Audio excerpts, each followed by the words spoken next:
I just wanted my father to love me. That's all. I wanted my father to love me. A man's wish for his father's love and acceptance takes a wrong turn. As soon as I got up after inhaling this drug, I looked at him and I said, I don't know what that was, but I have a new habit. Find out how a relationship was restored from the floor of his jail cell. All that and more on today's 700 Club Interactive.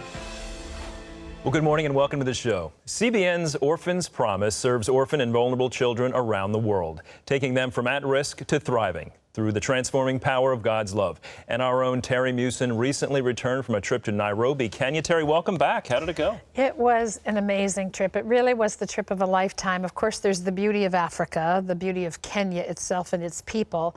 But then seeing that this is a little child in the Maasai village where when we came 2 years ago, they just had all their classrooms in a small church. Today they have 3 brand new classrooms in a separate building, a 4th one being completed, and they are learning about Jesus and watching Superbook. How close is the work you're doing to this animal life here? Yeah, as close as it looks. We actually were in open vehicles where, you could reach out and almost touch these animals. And did you do so? No, I kept my hands inside, just like they told me to. And look at the smiles, just gorgeous. These kids are in Nairobi at a church and a children's home that we support. Just beautiful kids from such difficult backgrounds, and yet the smiles on their faces you see because they understand who Jesus is. And you see them singing because we did a video with them that's just been released onto iTunes. It's called The Freedom Project, so you can get a hold of that, and all of the monies that come from people purchasing that project go right into the work in children's lives in Kenya. So pretty special. What a special trip, and thank you for all Orphans Promise is doing. Oh, thank you, Andrew. It's a great treat, and to all of you who support Orphans Promise, just want to say thank you. You really are making a radical difference, not a little, a radical. Now, you did this international trip, but you're from Wisconsin, yes, of course. I am. And Wisconsin's in the news. How's that for a segue? I hear it is. This story from Wisconsin sounds like biblical prophecy, or at the very least a sci-fi movie. 3 Square Market in River Falls is offering microchip implantations to employees today, August 1st. Well, the company says employees who volunteer for the implant will be able to make purchases in their break room, micro market, open doors, log into computers, use the copy machine, and more. Sounds like you can't do without it. I think that's the idea. 3 Square's CEO said eventually this technology will become standardized, allowing you to use this as your passport, public transit, all purchasing opportunities, etc. Well, the company assures there is no GPS tracking installed on the device and estimates 50 employees are going to be volunteering for that microchip sort of discovery. Do you think you'd be signing up if it were no? No. I can't see up there at the copy machine. I'm trying to get off the grid of anybody else's finding, not on it, so not me. And, of course, some people, it leads them to consider Revelation 13:17 about the mark of the beast, and it would either be on the hand or forehead, and of course this chip is implanted in seconds between the thumb and finger, and so people are concerned, is this a sign of the end times? Well, everything I think in our world is moving faster, and this certainly is taking us to a place where if you don't have it one day, you might not be able to buy and sell. Well, a Los Angeles pastor, husband, and father of 2 is separated from his family today, and he faces deportation. Noah Carias has come to the United States illegally from Guatemala as a 13-year-old. 4 years later, he married Victoria, who's an American citizen, and the 2 began a family. The couple now have 2 children, ages 5 and 7. Well, last week, faith community leaders and family protested the planned deportation. A spokesperson for the Southern District Assemblies of God said, "I've known this pastor for many years, and I can testify of his faithful service to God and to our Hispanic people for many years." A family friend created a GoFundMe page in hopes of raising money for the upcoming legal battle. And Terry, I think sometimes we make very pointed political statements such as do not deport, or we need to protect our borders, deport. Of course, news items like this bring a real personal, individual story, how wives are affected, children are affected, in this case, an entire church body. Well, am I wrong? I was surprised by this story. I thought if you came into the country, well, maybe the issue is that it was illegally, but if you came into this country, were not a citizen, and you married an American citizen, that automatically it qualified you for citizenship. Well, there seems to be a lot of debate about this particular one, and I think some of the surprise for folks is, were these the illegals we were really going to be going after? Yeah, I don't think so. So it's very controversial. Yeah, absolutely. Well, parents, beware of a deadly game now blamed for hundreds of teen suicides worldwide. The Blue Whale Challenge is described as a shadowy online phenomenon, and it manipulates young minds and assigns participants 50 strange, violent, and ultimately lethal tasks. Last week, the game's creator was convicted by a Siberian court for persuading up to 17 teen girls to take their own lives. The Reverend Franklin Graham took to Facebook to address parents of teens, saying this: there are people out there who are trying to twist and manipulate the minds of children and teens. And then he goes on to say, thankfully, the sadistic 22-year-old creator of this game was recently arrested and jailed. Parents, be involved. Make sure your children are protected from evil social media predators like this. We need to be involved. Of course, it's called the Blue Whale Challenge because, well, not of course, but it is because blue whales have a tendency to beach themselves prior to death. And, you know, it starts off with the more harmless type things like getting up at certain hours, and then maybe you need to watch a horror movie, but then it moves into things like cutting. And then, so it's very deliberate in its intent. Yes, and if you're not meeting your assignments, you can be punished in some ways. The really sad part, Terry, besides, of course, these suicides, is family and friends have indicated they noticed indications of their loved ones being involved, but didn't take it seriously enough. Yeah. You know, it's very hard also. I have mercy for parents here, but we need to move beyond that because it's hard to stay on top of this. You know, things are changing technology-wise. Your kids are in the, you have to know every day what's going on, and sometimes that's hard if you haven't started from the beginning of that, but get in it. We cannot have our heads buried in the sand. No, absolutely cannot. not. Well, up next, have you ever wanted to live out your dreams? Who doesn't? Pastor Luke Barnett is here, and he's helping people discover God's plan for their lives by waking them up to bigger dreams. Don't go away. We'll tell you how to discover yours.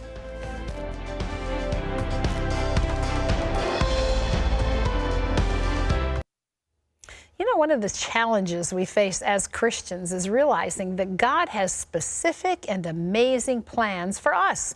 Well, Pastor Luke Barnett loves helping people find their God-given passions and purpose, and Luke understands the challenge because he once questioned his own direction. Luke Barnett is the oldest son of mega pastor Tommy Barnett, but Luke had no desire to follow in his dad's footsteps. He wanted to play golf. Though he traveled around the world playing the sport he loved, Luke felt like he was dying on the inside. In his book, The Dream-Centered Life, Luke shares how he figured out the true course for his future and offers ways we can find direction in our own lives. Pastor Luke Barnett joins us now, and we welcome you to Interactive. Thank you. The dream that God has birthed in you and brought to fruition today, that's still on its way, that's not what originally you thought you were going to be doing. You wanted to be a golfer. Yeah. It's a little different than what you're doing today. Yeah, that was my childhood dream growing up, and I pursued it and got to a certain level. I became kind of a local pro, you know, doing the mini tours in Arizona, but that's a pretty competitive field out there. And, you know, one day my dad asked me a question that just kind of changed my life. He said, if a pastor ever calls you and asks you to speak at their church, I think you ought to do it just to see if, you know, that's what God has for you. Yeah. And seemingly benign. Yeah, I thought, I'm a golfer. No one's going to ask a golfer to come preach at the church. I thought I was safe, you know. But I agreed to do it if someone should call. And 2 weeks later, a pastor called from Goodyear, Arizona. His name is Eugene High School. And he said, I don't know you, I don't know your dad, but I just feel inspired to have you come preach at our church. Out of the blue. Yeah, and so I, of course, accused my dad right away and said, you set this whole thing up. And he said, I didn't set it up, but you said that if God opened a door, you'd walk through it. So how'd that go for you? Well, I didn't know what to do, so I just took one of my dad's sermons and I memorized it. And I got up there and I stumbled and stammered. It was probably the worst sermon ever preached in the history of all sermons. But when I got to the altar call, like the invitation time, that was very natural. And I felt the power of God upon my life during that moment. And I gave the invitation, and a woman came forward and accepted the Lord that night. And that moment changed my life forever. I thought, this is what I want to do for the rest of my life. So how did you begin to move into that? Because prayer played a big part in it. And, you know, if we're going to be seeking God's plan and God's divine purpose for our lives, we need to hear from it. That's right. So what did you do? Well, you know, I became a pastor. I traveled for a few years as an evangelist, became a pastor, pastored 2 churches, kind of getting my feet wet a little bit, you know. And when I pastored those churches, I just did everything that I watched my dad do growing up in the church. I call it living on a secondhand revelation, just doing what your parents do, and God blessed it. God blesses obedience, and the churches grew by addition. But I always wonder why the churches didn't experience that supernatural surge that I saw happening all around. Explosion. Yeah. And so in 2013, my dad passed the baton of what was then Phoenix First Assembly, which was already a mega church, on to me. And when I got that baton in my hand, immediately I felt this depression or oppression kind of fall upon me. And what I really believe it was I knew in my heart that I didn't have a God-sized dream for the future of that church. And that church had always been led by a man of God who had a God-inspired vision. And so I did the only thing I knew how to do. I went up on the side of the mountain behind the church, and I went on a 40-day Daniel fast and ate nothing but birdseed and leaves and, you know, twigs. But I felt the hunger pains during that time. But I really wanted God's dream more than I wanted food during that time. And I knew I could not pastor that church without God's dream. I was desperate. Yeah. And I found out during that time that our church was, this is in 2013, I found out that our church was 90 years old and we'd be 100 years old in 2023. Wow. And so I said, God, what do you want our church to look like in 2023? How will we function? What will the ministries look like? And God downloaded, you know, a 5-pronged dream. Well, we are already, you know, very successful in the arts in our city. So one of the things he said was, you're going to redeem the arts. And you're going to bring the arts back to the church. Wow. And so, for an example, our Christmas production, we have 17 performances. We have 65,000 people attend our Christmas performance. So it's a Broadway-style show. We were already good at that. But God said, you're going to be the arts hub of Arizona. Wow. No longer will ASU and U of A be doing the big Broadway shows. It's going to be right here in Phoenix. And so now, from that time onward, we do a summer musical. We just finished The Little Mermaid, and we sold 7,500 tickets. You know, it's the biggest thing going in town, but that has built a bridge to the arts community all around us, and they come and they perform, they meet people, and they wind up finding the Lord, you know. And saying you're normal. Yeah, that's exactly like right. That was just one of the things, and another thing was that we were going to be a multi-site campus. My dad's vision was always to have the big campus, you know, and we have the most gorgeous campus. But from that point onward, we opened 3 more campuses in the past 3.5 years. That's huge right there. Yeah. And so our dream in the next 20 years is to plant a campus in every city of Arizona. Wow. And to wrap the whole state in the web of God's love, you know, and just... and truth, you know, because that's something that seems so missing in our culture today. And it really is our responsibility, when we know what that is, to integrate into God's creation. So for you personally, as you wrote this book, I want to mention there's an amazing book he's written. It's not quite out, August 15th. That's correct. Is that right? The Dream-Centered Life, Discovering What Drives You. What do you want people to take away from the book when they read it? The most important thing I want people to know is that God does have a dream for their life, a God-sized dream. And the most fulfilled that a person will ever be in their life is when they, first of all, believe that God has a dream for their life. If they don't believe that, then they're not going to discover it. You got to believe. And then I think you have to be still long enough to actually hear those promptings and leadings from the Holy Spirit in your life to get a hold of God's dream. And then you have to be aware. So it's about believing and then being still long enough and then being aware of the promptings and the leadings of God all throughout your day so you can begin to live out that dream. But, you know, the thing that I want people really to understand is that the most fulfilled they'll ever be in their life is when they find God's dream and they live it out, because that's where all the fun begins. Yeah. That's where the adventure begins. A few months ago, I was talking to my dad, and I'm out there on the limb now because we have 4 campuses, and I'm figuring things out as we go along. And I'm like, oh man, my adrenaline's pumping and my blood pressure is high. And my dad says, look at you, Luke. He said, you're living the dream. This is where all the excitement is. You're right there on the edge. And that's where, you know, the miraculous takes place. And so, you know, when you receive a God-sized dream, it's not the promise of an easier life, but a fulfilling life. And you know, that need to realize, I mean, really realize that it all depends on God. He's just asking us to stay close to Him. That's right. And He'll run in front of us. We just follow Him. That never ends. That's like, exactly right. The branch you're on now is not the branch you're going to be on next year. I hate to tell you that, but that's so true. It's true. That reminds me of my dad. He's 80 years old, and seeing Dr. Robertson here today reminded me that, you know, I said, Dad, why do you keep going? You're 80 years old. You could just play golf every day and enjoy life. This is what my dad said to me.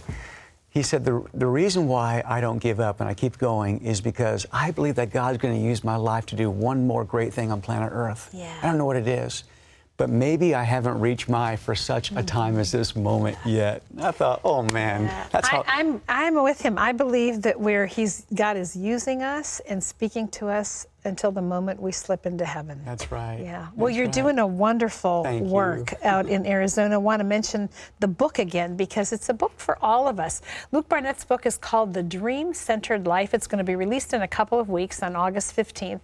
To find out how you can pre-order a copy, all you have to do is go to cbn.com. But it's a great book, Discovering What Drives You. If you're looking for purpose in your life, get hold of this book. It's well worth the read. Thank you so much. Great to have you here. Thank you. Andrew? Thanks so much, Terry. Well, up next, all he wanted was for his father to love and to notice him. I found an avenue. This makes him happy. This has us connected. And that was the first time that I really ever felt like my father loved me. We're going to find out how that connection led him down a path of theft and addiction when we return.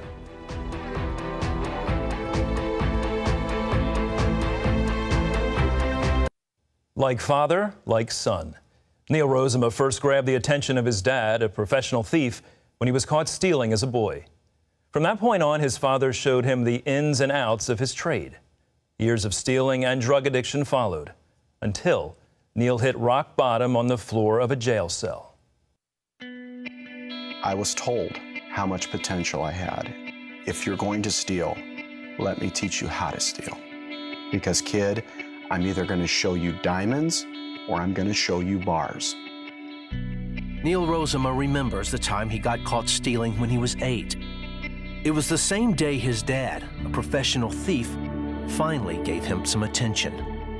I found a way, found an avenue. This makes him happy. This has us connected. And that was the first time that I really ever felt like my father loved me. Over the next decade, he followed his dad's lead, learning the ins and outs of being a thief.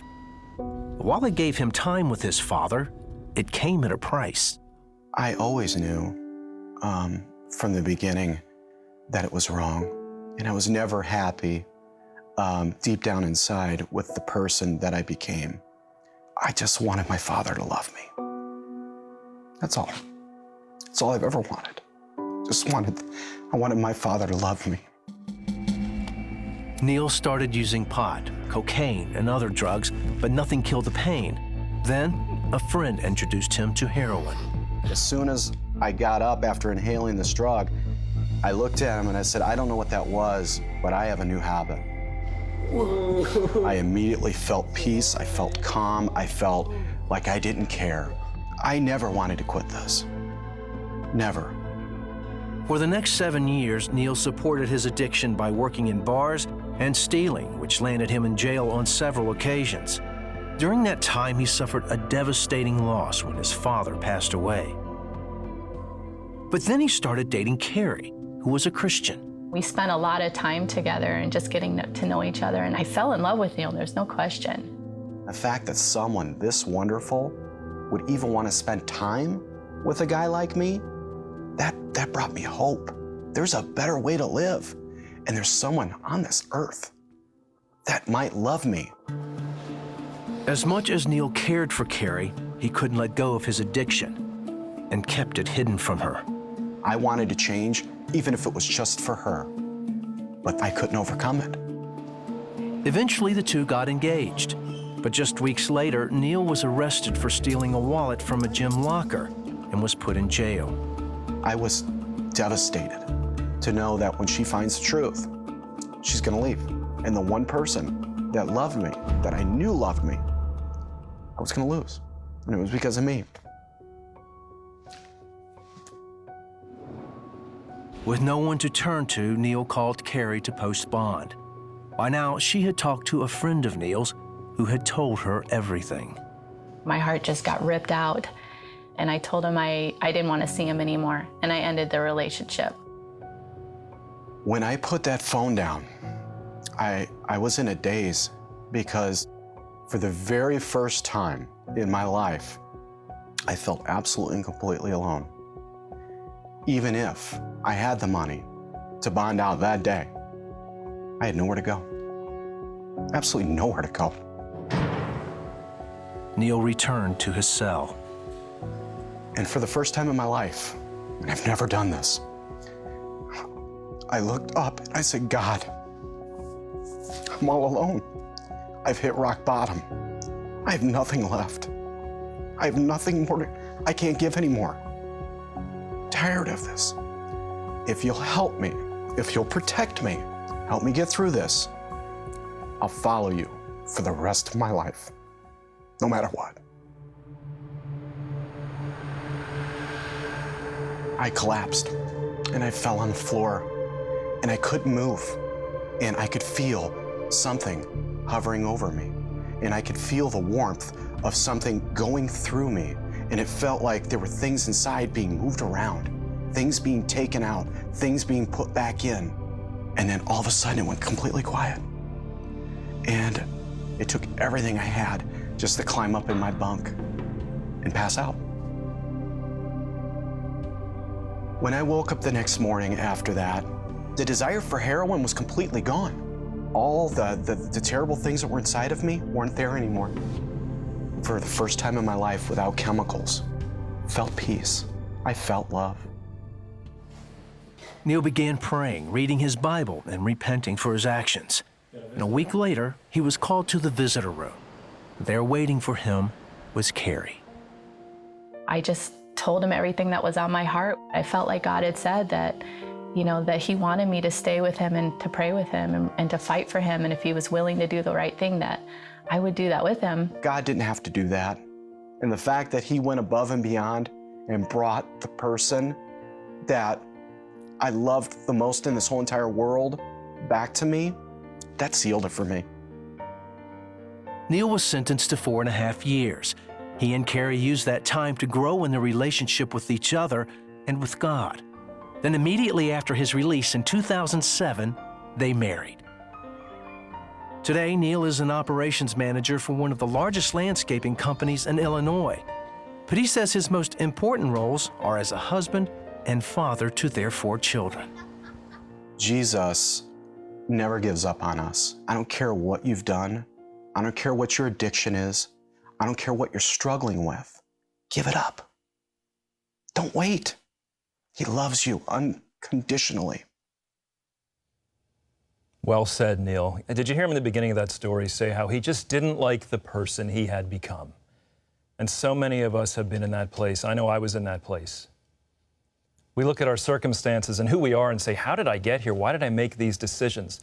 The Apostle Paul in Ephesians chapter 2 talks of it as being dead in our sin. As we pursue the things of the flesh, the lust of the flesh, we're in the ways of the world, we become dead.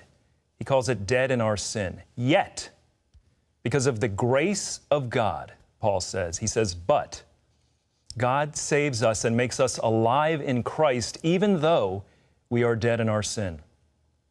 So you today, if you're in that place of just being dead in your sin, you need to know God is for you. He is not against you. And this is the exact place of vulnerability and surrender where God can do mighty things. We saw what He did in Neil's life. That incredible visitation when Neil finally surrendered and said, I can't do it. Salvation is a free gift from God. We cannot earn it. And Neil believed that. And he said, here I am. Here's all that I am. Here's my mess. Here's my sin problem. Take my life, Lord. That's surrender, making us alive with Christ, Ephesians chapter 2. If you'd like somebody to pray for you today, and I really encourage you to take us up on this opportunity, give us a call at 800-700-7000, and all you have to say is, I need prayer for my life. I need to surrender my life to Jesus Christ. Help me get to know Him. We leave you with Psalm chapter 31, verse 3. For you are my rock and my fortress. Therefore, for your name's sake, lead me and guide me. Again, give us a call, 800-700-7000. For Terry Mewson, I'm Andrew Knox, and we'll see you tomorrow on 700 Club Interactive.